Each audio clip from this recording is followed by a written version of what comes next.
Hello, welcome back to Hunter Tune. Today we're working on this EK hatch, and it has the best flavor of Honda motor in it, let me tell you. This is a K24A swapped EK hatch, and I brought it in for some tuning, wants to get it running good, and we're also going to convert it over to E85 and install a set of Hunter tuned 1000cc injectors in this thing. I was kind of hoping that this guy didn't already have an aftermarket fuel rail, because I'm starting to offer fuel rails very soon. I'm still waiting on a shipment of them to come in, but I should have about 25 or so of them available in the next coming weeks, probably in about 2 weeks from now.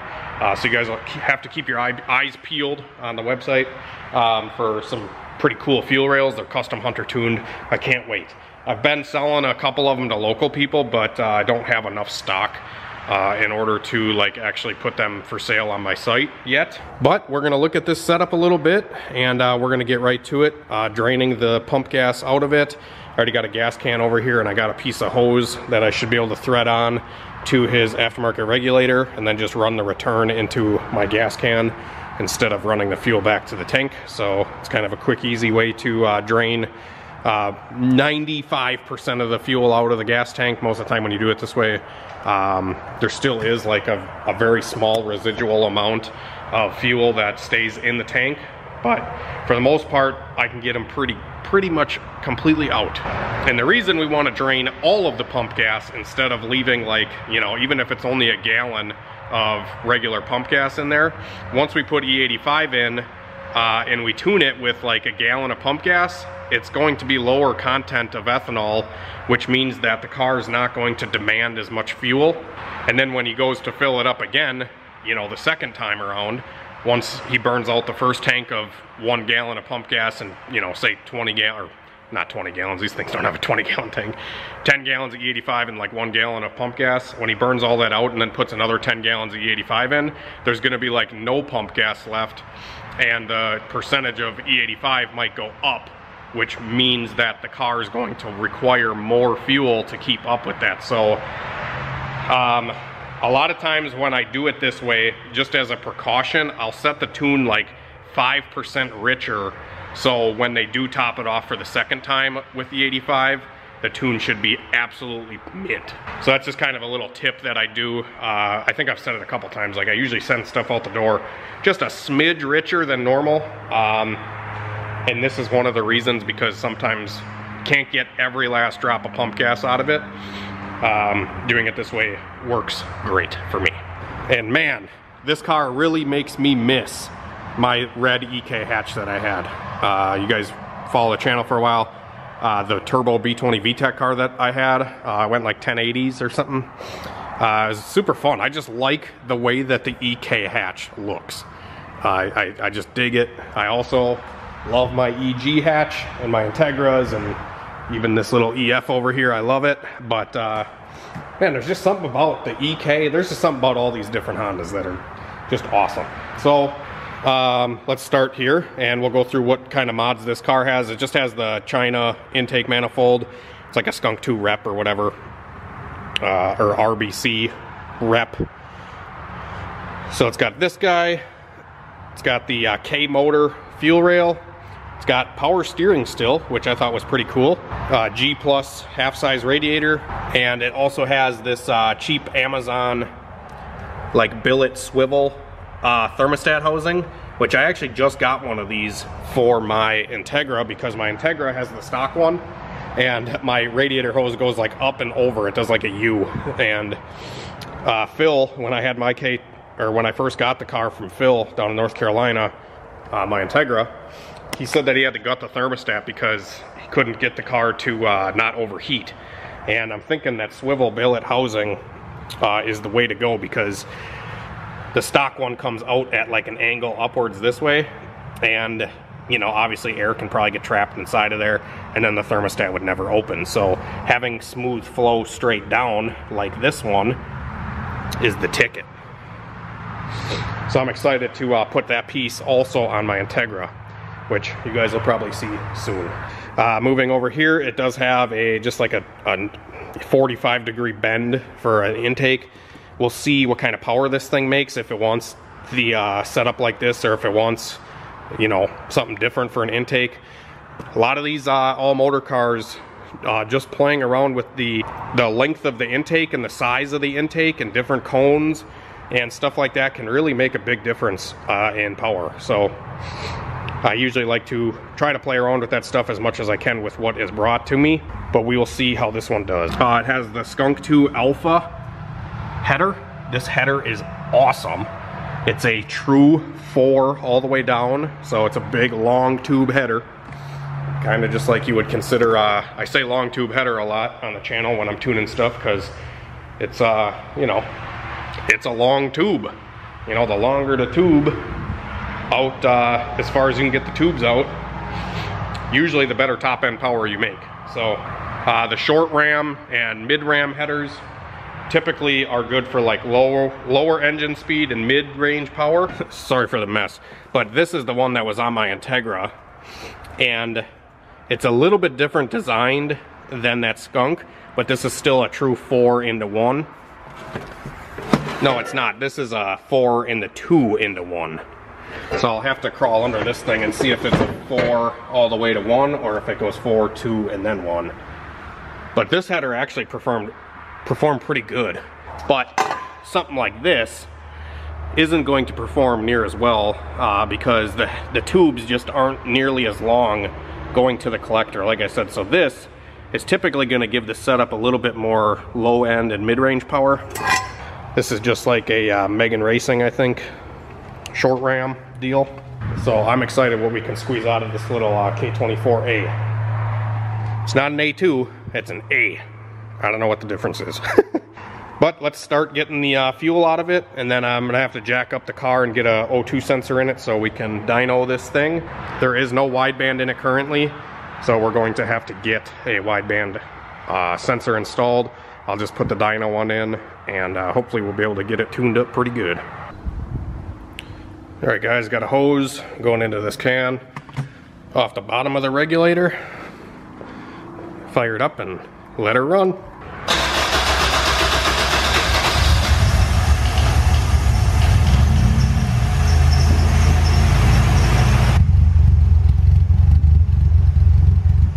She's almost out.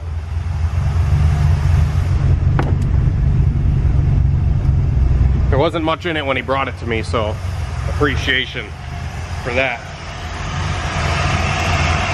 Makes this go by a little bit quicker instead of one of the other cars that I did. It literally ran for like 45 minutes before it was fully drained out. But this thing's already starting to cough a little bit like it's out of gas. Won't be long now. Isn't that funny? That was not scripted, I swear. I just had a feeling it wasn't gonna be long, you know. Sure thing. Another side note, it's like the 10th of November, or like it's the 9th right now, but the 10th of November coming in like an hour. It's almost midnight. And the high temperature for today is supposed to be like 75 degrees. I'm in a t-shirt right now with the door open at the shop. November 10th. Crazy. Usually it's like, you know, way colder than this by now. This good weather is not gonna last much longer. I think it's supposed to be like a high in the 20s for the next like remaining of the forecast after tomorrow. So it's gonna go from 75 down to 25 or 30. So time to break out the snowmobiles, I guess. I don't even have a snowmobile right now, but yeah. Still really want to get on this G-body project. I want to jump some Coke cans or something. Do something with this old big block, but you know, soon enough, soon enough.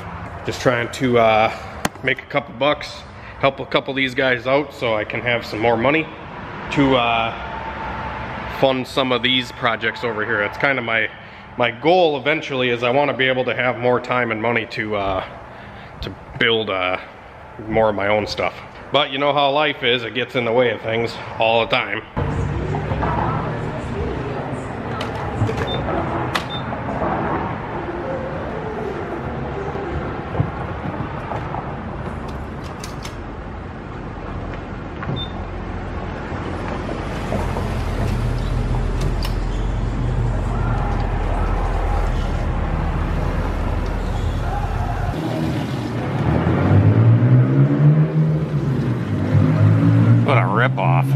Usually it's like 250. We go one city over. This is the town by my shop, and it's like 360. And where I live, it's like 260. It's crazy. All right, guys, it's the next day. 29 degrees outside. And we're back out working on the EK hatch. I'm gonna get right to this, get to the dynoing. I know I fucking blabber way too much. Whenever the camera goes open, I just think of all these things that want to just spit right out of my mouth, and I just need to shut the hell up. But I did get a base file on the car last night with the thousands. I got it running pretty good, and I just did a, you know, basic pull. I didn't even really have the fueling right. It was actually a little lean. And we made like 224 horsepower, not even trying. I'm gonna show you the curve and the pull that we did last night.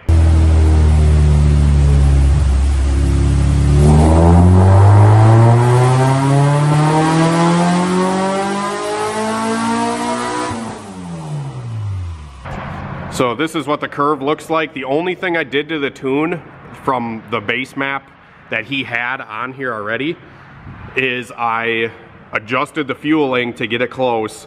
I didn't touch cam angle or anything like that, or ignition timing, and we're at 226. I also lowered VTEC down to 4400 because it was at 52 or something before, which usually these K24s, they want VTEC quite a bit lower than that. So now we're just gonna do one more little base pull. We're gonna see where it ends up, and I'm gonna get the fueling right, and then we're gonna do some cam angle adjustments. I'm assuming this car has a stock 25-degree wheel in it, so we're just gonna play with that, see where the cam angle wants to be. It looks like the cam angle's too far back right now on the tune, so I bet you we can pick up another 10 horsepower at least, I'm thinking. So just with cam angle and probably ignition timing and a little bit of fueling. So let's see what she does today. I'm gonna get this thing warmed up. Let's see how it cold starts with the Hunter Tune 1000s. I still haven't really adjusted much of the cold start stuff, but I am curious.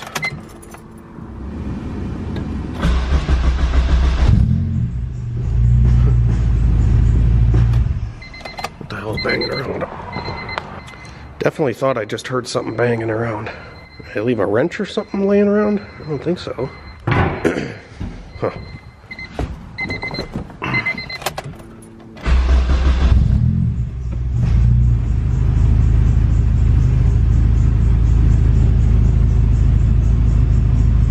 Fired right up.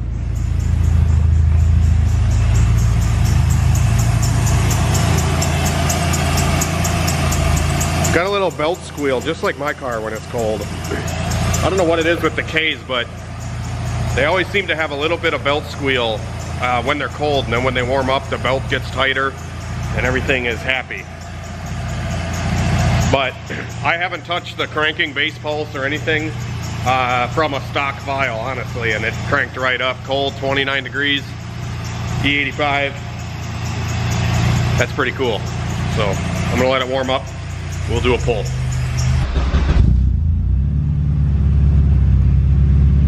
Man, K-Series are great. So this is the current cam angle that's in the car. I'm almost 100% certain this thing's gonna pick up pretty good power, at least in the mid-range, because 3 grand, 23 degrees of cam angle, and then it tapers out all the way down to 14, 13 degrees of cam angle at 4,200. We definitely want more than that. And then when VTEC hits, the cam angle shoots back up to 26, and then it's already tapering out at 5,200 RPM. We're already down to 19 degrees of cam angle at 5,500, 6,500, we're at 17. This thing's probably gonna want more angle than that, but we'll find out. We'll go from there. Running pretty smooth. It's already got some temp in it, so should be able to do a rip. Let's find out. I'm gonna turn my data logger on here. We're not touching the cam angle yet. I just want to get the fueling straight. I'm gonna try to show the wideband here as we do a pull.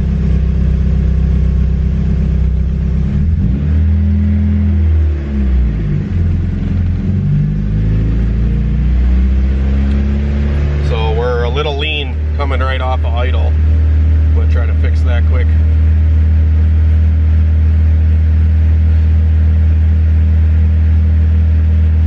A little lean off of idle.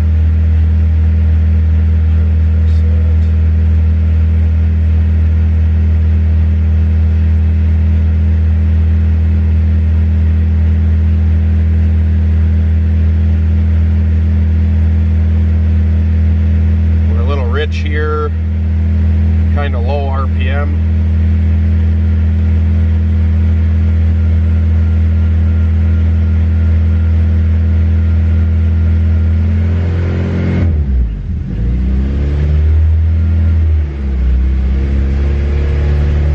So I just pulled out a little bit right where we're at right here. Probably have to pull out a little more.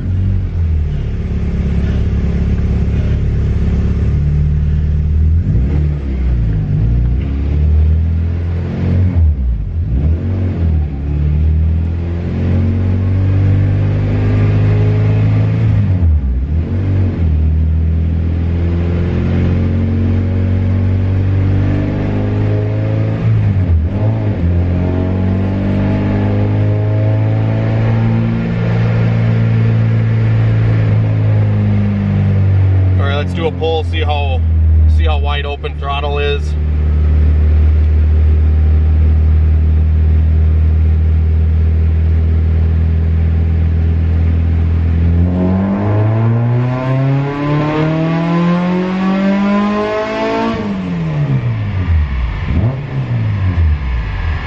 So in VTEC it was lean. So I'm gonna adjust the VTEC side of the table. It was like 13.7 or something. I'm gonna give the low cam just a splash.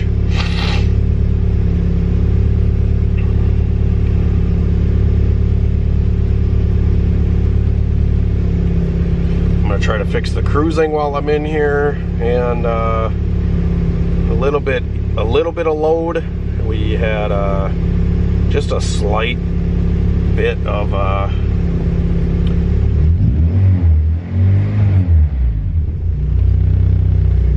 it wasn't getting richer as I throttled into it. It would actually go a little bit leaner.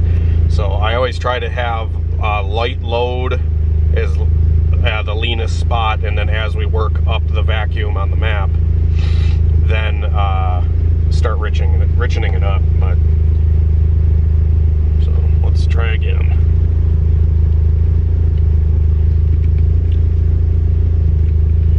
All right, so this pole, I'm not doing any other change other than the fuel change we just did.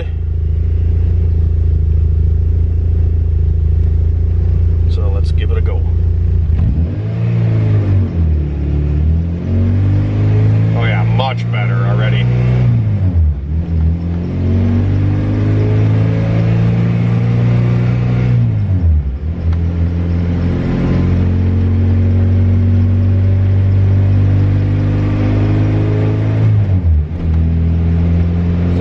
Great.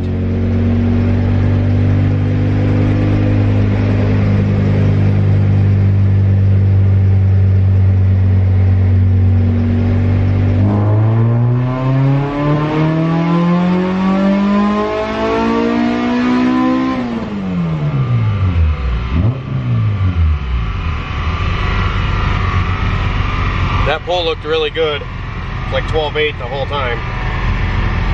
Right on the crossover went like 12.30 for a second, which is common when the cam angle ain't right. So I'm gonna see what kind of power that made, and then we will adjust some cam angle, and I'm gonna set the ignition timing where I think it's gonna wanna be. This is literally a base file off of the Honda K Pro. That's what's in this thing right now. And you can see that the timing and stuff just isn't really that smooth. So this is the high cam timing map that's in it right now. I'm gonna try to smoothen that out a little bit. I mean, it goes from 26 down to 25, down to 24, up to 26, up to 28, you know, it's kind of all over the place. And the cam angle that's in it is lacking, in my opinion. So, but let's go see what kind of power that made.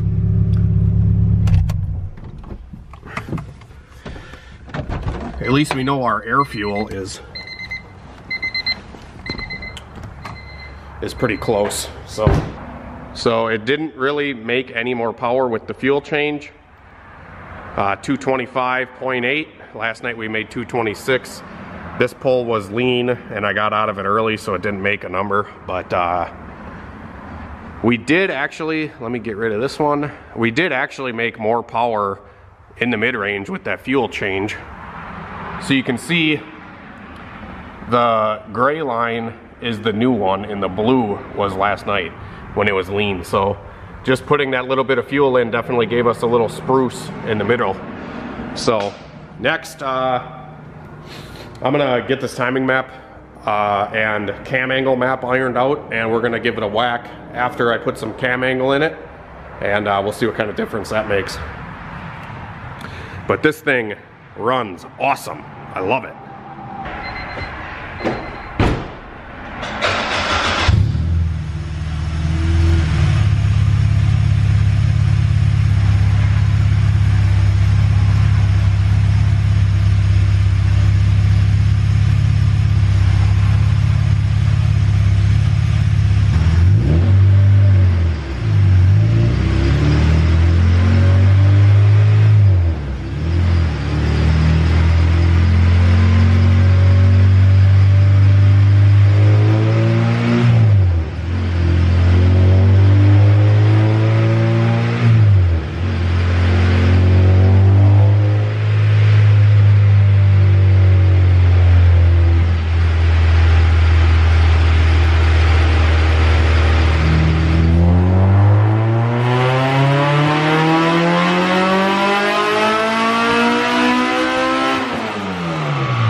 Alright guys, so the first couple pulls after I changed the cam angle around, the car was lean up top, which means it's making more power. Typically, if you're on the street, and you're trying to gauge if your changes are doing something good or not, if the car wants more fuel, it's usually making more power. And that is the case here. We picked up, so I picked up power every pull I was doing there in the car. I wasn't even looking at the dyno, I was just straightening the fueling out after I did the cam angle adjustments. We're up to 237 horsepower. So we picked up, our best was 225, now we're at 237, so we picked up 12 horsepower. Here's the number right there. Let's see here, let's compare some of these. So I mean, just that cam angle change, we picked up pretty much everywhere. And it is starting to nose over up here. I could try to get this to spruce up. I don't know if it's going to want more cam angle or less. So we will just have to find out. But even down here in the mid-range, guys, this is a pretty substantial gain in torque at like 4,500. So where I was showing you guys earlier where the cam angle was going down and then shooting back up, that's all flat now at 25, and it picked up, let's see here. Let's zoom in. So we were at 172 foot-pounds before, and now we're at 180. So we picked up almost 10 foot-pounds of torque just by doing that change alone. So give the car a little cool off here. And I told the guy on the phone, that owns this car. I told him last night we made 226 or 225. I said I got 240 in this thing all day, so let's try to hit that number. I might try to remove the cone here, and I might flip it towards the front of the motor so it's not sucking engine bay heat. We'll cool it down a little bit, and maybe I'll put a little bit of cam angle back in it up top, because it looks like right around 6,800 or so the power's starting to go flat. And also on the data log you can see the fueling is also going kind of flat up there. So that's another way you guys can kind of gauge power and stuff, is off of your injector milliseconds. You can kind of look at it as a power curve, the milliseconds that is. So yeah, let's see what we can squeeze out of this thing. I'm gonna try a couple more little things in the tune, and we'll see what we end up with. Another thing that might be a little bit of useful information to people that are unaware, guys that swap over to the 50-degree cam angle wheel in the motor, which is like the stock K20 stuff, the 50-degree wheel isn't going to help your peak power much. Rarely do setups want 50 degrees of cam angle way up here. They want like 20 to 30 to 10, you know, something like that, way up at the top end, and you want to retard the cam as it comes up typically. So, but if you retard the cam angle too much, it might fall off. So that's what the battle is here, of trying to keep this as up as possible. Instead of having it fall off or go flat, we're trying to keep it building power. That's kind of the whole cam angle game, is you just gotta play with stuff until you get it happy. But 237, guys, this is a stock K24, so that's pretty damn good. And the 50-degree wheel really is only going to give you benefits down here. It's going to make your power and torque come up, you know, probably below like 5,500 is going to bump this up probably another 10 horsepower in the mid-range. So just food for thought there. But these things, man, they're so good even with a 25-degree wheel. It's unreal. All right, so I did try another pull. I raised the cam angle to 25. I just kept 25 degrees cam angle in it all the way out. And it didn't really do anything to the power curve. It pretty much stayed the exact same. So I'm gonna leave it at 25. I might go down to like 15 or 10 degrees of cam angle above 7 grand. I also wanna try this and see if this intake is messing with power band.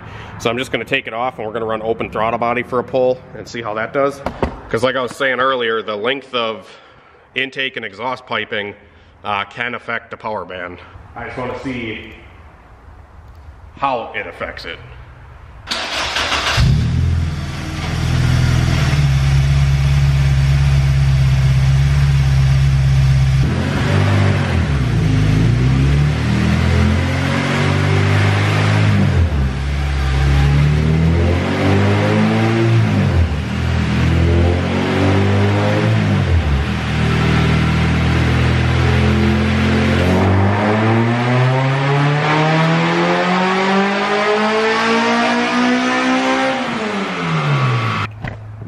It did look a little bit leaner in the car, and it did make more power with the air filter removed. Yeah, we picked up like 6 horsepower, guys. 242. Hell yeah. So that kind of just goes to show that this intake pipe is a restriction of some sort, or it's just not the right length or whatnot. Maybe one day, if I do another all motor car at some point, I would like to get a couple different bends and a couple different lengths of intake tubing, and really kind of go to town and show what length is good for what car, because I think it'd be a good dyno video in comparing, you know, different lengths of stuff. So I did kind of figure, with there being no restriction on the throttle body, that it would pick up power in the top end, but it picked up power everywhere. Let's see here. This is the difference, guys, with that intake tube. And you can see up top too, like, I kind of figured this thing wouldn't want less cam angle, that tube, the intake is just the restriction here. So I mean, way out here at the top end, you know, 7,600 RPM or so, we're making 230 horsepower, and now we're making 241. So it's like, you know, that's 10 horsepower at the top, where it was falling off before. And then in the mid-range, you know, say 5,000 RPM, 180 horsepower to 190. The peak number only picked up 6, but everywhere else, you know, I would say like an average was 10 horsepower. That's big. That's big. So, you know, finding that sweet spot of where stuff wants to be is really crucial on these all motor deals. And part of me really wants to build like a K24 20 setup and do like a 13.5 to 1 piston and a K24 with a K20 head, and do like the Type S pump and maybe a set of camshafts, and make a lot of power all motor, and maybe have like a, you know, a bottom 11 or 10-second all motor hatch. I think that'd be really cool too. I got a lot of ideas for all these projects, but I don't know what one I want to actually put time into or whatever. But I really hope you guys enjoyed this little video. Pulling cam angle out of this thing, I think there was a couple pulls where we had only 15 degrees of cam angle in it, and it did not pick up power. It actually lost power. So it wants to angle, it just can't maintain it with other mechanical restrictions, airflow wise. So all these things have to come together for this stuff to make absolute perfect power. But 242, guys, that is awesome. And that's only on 27 degrees of timing. I'm not really feeding this thing a ton of timing. They don't really need it. A lot of times when engines are efficient, they don't need ignition timing to make power. And when you put ignition in them, it doesn't do anything. It's kind of like the LS stuff, you know, 5.3s, 6 liters and stuff like that. Most of the time they only want like 24 degrees. And if you put 28 in them, they only make like another 1 horsepower. You know, it's not worth it if you're only picking up a half a horse at a time, kind of thing. But yeah, that's really cool. Yeah, I should just tell this guy to frickin' run open throttle body, because that was a pretty good change there. So, but thanks for watching the video, guys. Leave a like, comment down below. Please comment. I'm gonna beg you every video. Leave me a comment down below at the, you know, in the shit talker down there, and let me know if you guys made it to the end of this video. If you did, let me know what you thought. I want to hear from you guys. I want to, you know, if you've never commented on my videos, throw one down there. You know, it ain't gonna hurt. It ain't gonna hurt. Leave a like, subscribe, share with all your friends, and let's make my channel great. I'm really striving to put out some banger content for you guys, and I want to keep pushing. So have a great night and a better tomorrow. We're gonna get working on this little EF here coming shortly. I think I got most of the parts here for it. I got the oil fittings. I got a -3 oil line because it's a journal turbo, it's not a ball. I got a couple Mac valves just to have in stock, and I got a bunch of these airlock push fittings. So more stuff to come with that thing. And yeah, that's gonna do it, guys. Have a great night and a better tomorrow. See you later.